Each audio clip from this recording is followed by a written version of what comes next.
Dear learners, I once again welcome you to this MOOC course on Population and Society.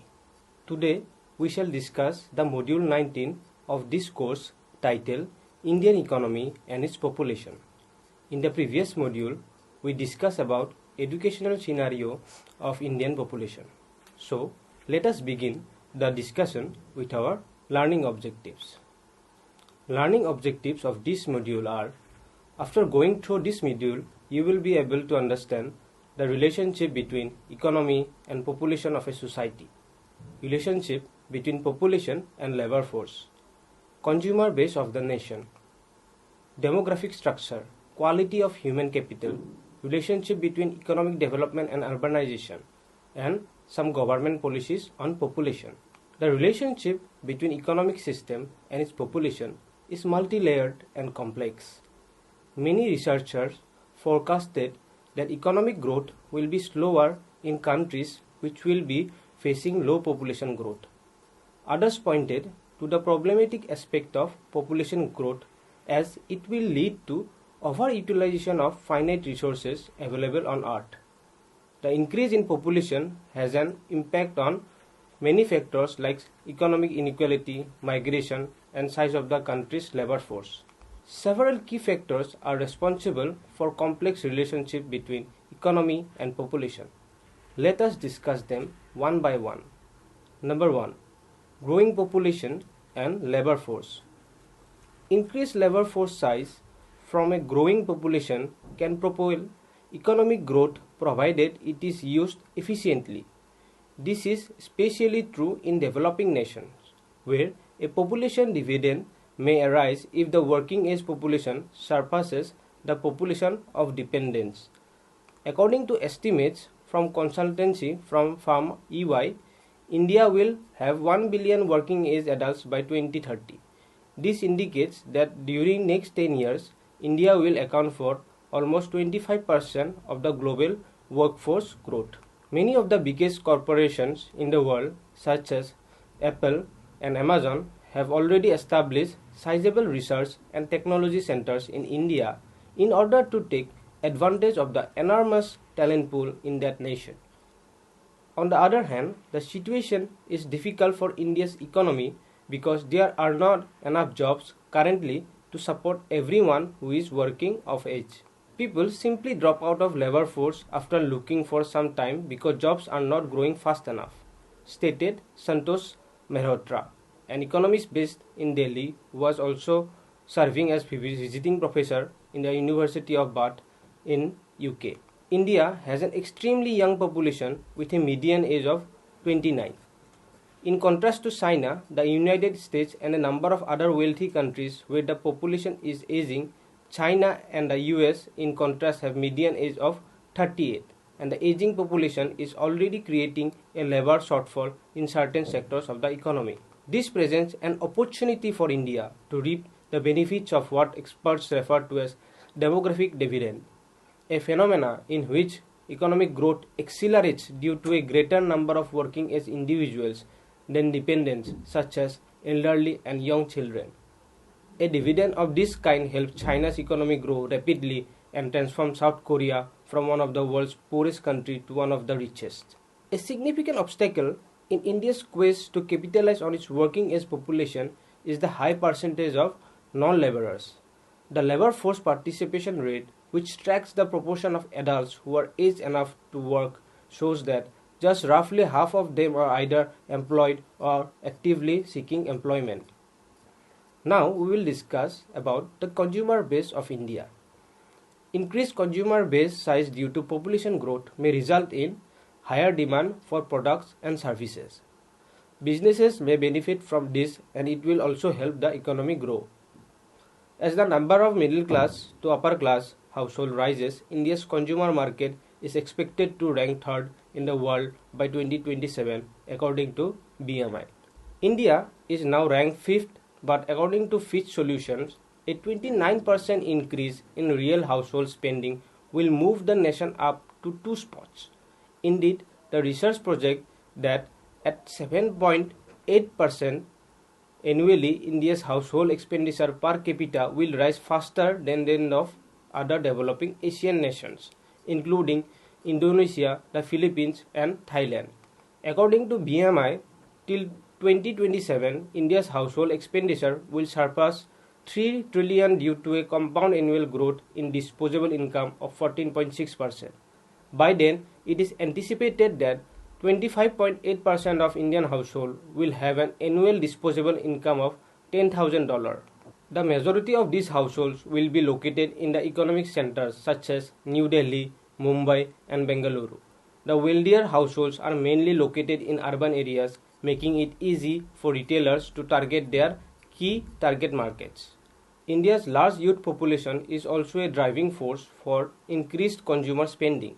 The BMI estimates that people between the ages of 20 and 33 make up approximately 33% of the nation's population, and that they will spend a lot of money on electronics. According to the research, a technology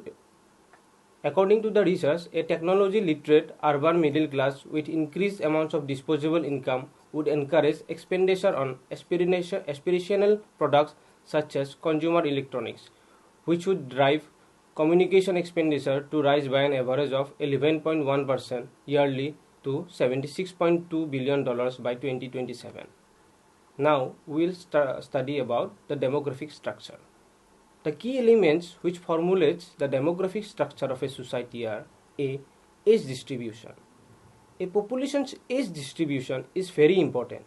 If there are enough options for work, education, and training, a population that includes a sizable percentage of youth may be more likely to see economic growth. However, aging populations might make it more difficult to maintain a sustainable economy, especially if there is a labor shortage. B. Age structure. 0 to 14 years we have 26.31%, 15 to 24 years we have 17.51%, 25 to 54 years we have 41.56%, 55 to 64 years we have 7.91%, 65 years and above we have 6.72%. The age distribution of the population is given in this entry. The following information is supplied according to the age group and sex. Children ages 0 to 14 years, early working ages 15 to 24 years, prime working ages 25 to 54 years, mature working ages 55 to 64 years, and elderly ages 65 and over. Potential political challenges can also be predicted with the aid of the age structure. For instance, unrest may result from the young adult population's rapid rise and unemployment. Number C. Dependency ratio. The ratio of dependence to the working age population is important. A lower dependency ratio suggests a large working age population relative to dependence, which can contribute to economic growth. The dependency ratio in India in 2020 was close to 49%. The ratio has been gradually declining since 2013, which stood approximately 53%. Age dependency ratio is the ratio of dependence to the working age population per 100. Now we will discuss about the quality of human capital. Economic development is significantly influenced by population's health, education, and skill levels. Productivity and innovations are more likely to flourish in a population that is well educated and in good health. The term human capital describes the monetary worth of an employee's skill and expertise. This includes attributes that are valuable to an employer, such as intelligence, health, education, training, and even loyalty and punctuality. The concept of human capital dates back to the 18th century. The idea was discussed by Adam Smith in his book An Inquiry into the Nature and Causes of Wealth of Nations, where he analyzed a country's resources, expertise, knowledge, abilities, and life experiences. Adams argued that increasing human capital via education and training results in a more successful business, increasing society's overall prosperity. Many in education and training sectors have also voiced their criticism of the theory of human capital. The main reason the idea was opposed in the 1960s was because it validated bourgeois individualism, which was viewed as exploitative and self-serving. India placed 116th out of 174 nations in the World Bank's Human Capital Index 2020, which takes into account factors including health, education, and other areas. The coronavirus outbreak that affected India's human capital indices was the causes of country's low ranking. The World Bank Group has developed a strategy to assist and provide India with a robust human capital base. While acknowledging India's noteworthy progress in providing universal access to basic health and education services, this approach also suggests that the quality of these services needs to be raised. Improving service delivery in these sectors require bolstering public sector organizations. Now, let us see some key objectives to help India strengthen its human capital. Number 1. Enhancing investment in the early years of children's development. Number 2. Raising the standards of education in schools and colleges. Number 3. Expanding access to better rural water supply and sanitation services. Number 4. Raising the standard of health services delivery and financing, as well as improving access to quality healthcare. Number 5. Enhancing the coverage and coordination of social protection systems are some of the main goals to assist India in strengthening its human capital. Our next topic of discussion is economic development and urbanization. One of the most prevalent traits of economic progress is urbanization. Urbanization depends on the excess populations moving from rural to urban areas and development of certain industrial urban centers as the economy grows progressively. Modernization and industrialization are intimately related to urbanization. Urbanization is not only a contemporary phenomenon, it is also a historic and a swift change of human social roots on a worldwide scale, with a quick replacement of rural culture with an increasingly urban one. Many people from rural areas move to the city for economic and social mobility related reasons. However, urbanization is not as rosy as it first appears. Because of their unplanned and haphazard growth, modern cities are the result of rapid industrialization. India's urbanization rate increased to 31.2% in 2011 census compared to 27.8% in 2001 census. By 2030, 590 million people would be urban dwellers. India is becoming more and more urbanized. Understanding this growth pattern and how it affects the population is crucial. Consequences of urbanization. A. Rapid urbanization has several consequences, including increased economic growth. Number B. It leads to creation of several industrial cities. Number C. An increasing number of ancillary industries and the services sector alongside manufacturing facilities. Employment. The recently growing manufacturing and service sectors are creating new and extra work opportunities in urban regions. This will lead to rural-urban migration and the establishment of the industrialization-urbanization process. Modernization and change in attitude.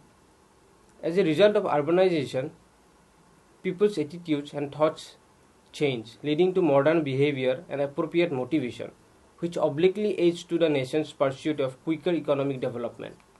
Now, we will discuss about the resource utilization in our nation. India, which is facing a serious rise in population, the issue of utilization and management of resources becomes a vital concern for the nation and its population. Strain on resources. Rapid population growth can put a strain on infrastructure and resources, particularly if it isn't accompanied by corresponding economic development. This can result in issues like poverty, unemployment, and subpar public services. It was predicted that India's energy imports would increase by 43.6% in the financial year 2023, which would have a big effect on the import bill. Energy imports, which comprise coal, coke, crude oil, LNG and LPG, make up a sizable 36.6% of India's merchandise import bill. The import bill for energy could soon exceed the import bill for all other commodities if the current rate of import growth continues. It is projected that by December 2026, the import bill of energy could exceed USD 1 trillion, which is a concerning possibility. The problem would be made worse by the import value of goods needed for sustainable energy, such as lithium-ion batteries and solar cells. However, by increasing the drilling of nearby oil fields and increasing coal output, India can reduce its onerous import bill. Now, let us see the resource crisis in India. Limited resource energy. Due to its limited supply of natural gas, oil, and coal, India must import energy to meet its rising needs. Petroleum imports are expected to total USD 210 billion in financial year 2023. This comprises USD 163 billion worth of import crude oil, USD 17.6 billion worth of LNG, and USD 14 billion worth of LPG. The previous fiscal year saw a 53% increase in crude imports. A nation's coal deposits are of poor quality, and using and extracting them raises serious environmental issues. Poor energy infrastructure. India's energy infrastructure can't keep up with country's rising electrical consumption. Rapid solar farm additions have helped India avoid daytime supply gas, but a lack of coal-fired and hydropower capacity risks exposing millions to widespread outages at night. India experiences frequent power cuts and blackouts which can last for hours or even days. In April 2023, India's power availability during non-solar hours is expected to be 1.7% lower than the peak demand. The development of nation's rural areas, where a large number of people lack access to electricity, is also being hampered by the inadequate energy infrastructure. Now, let us discuss about population growth and economic development. Both positive and negative effects of population growth are seen in development process. This is due to the nuanced, complex, and dynamic relationship that exists between population expansion and economic growth. During the last 200 years, when most of the world's land remained uninhabited, population's increase has been a positive element in driving economic development in many nations. In 1930s, it was believed that the USA that the long-term secular stagnation would result from a slowdown in the rate of population expansion. A growing population results in a greater supply of labor, which is a necessary component of production. And throughout recorded history, one of the main drivers of growth has always been the expansion of labor force and population. It should be remembered that the most productive resources available to nations has always been human effort, supported by the appropriate equipment and tools. Now, let us see some government policies on population. Population policies. A population size and rate of expansion can be influenced by government policies pertaining to population control. Depending on their economic objectives, nations may use policies to promote or inhibit population growth. National Population Policy 2000. During the 20th century, India's population increased nearly fivefold, from 23 million to 100 million, while the world's population increased nearly threefold, from 200 million to 600 million. With a current annual population increase of 1.55 crore, it appears that maintaining a balance to conserve the country's resource, endowment, and environment will be difficult. Population stabilization is critical for promoting sustainable development with more equitable distribution. The National Population Policy, which was announced on February 15, 2000, provided a policy framework for advancing goals and prioritized various strategies in order to meet India's reproductive and child health needs and achieve TFR by 2010. The policy's main goal was to address a variety of issues related to maternal health, child survival, and contraception, as well as make reproductive health care more accessible and affordable to everyone. Objectives. Temporary objective. The provision of birth control devices was included as a temporary goal. It was included that the development of a health protection framework and the recruitment of healthcare workers. Mid-term objective. By 2010, the total fertility rate TFR had to be reduced to 2.1, which was the replacement level. Long-term objective. The goal is to achieve population stabilization by 2045. The population must be stabilized at a level that is harmonious in terms of economic, social, and environmental development and protection. Targets: by 2045, achieve a population growth rate of 0%. Lower the infant mortality rate to less than 30 per 1000 live births. Lower the maternal mortality rate to less than 100 per 1000 live births. By 2010, the birth rate should be reduced to 21 per 1000. By 2010, reduce the total fertility rate TFR to 2.1.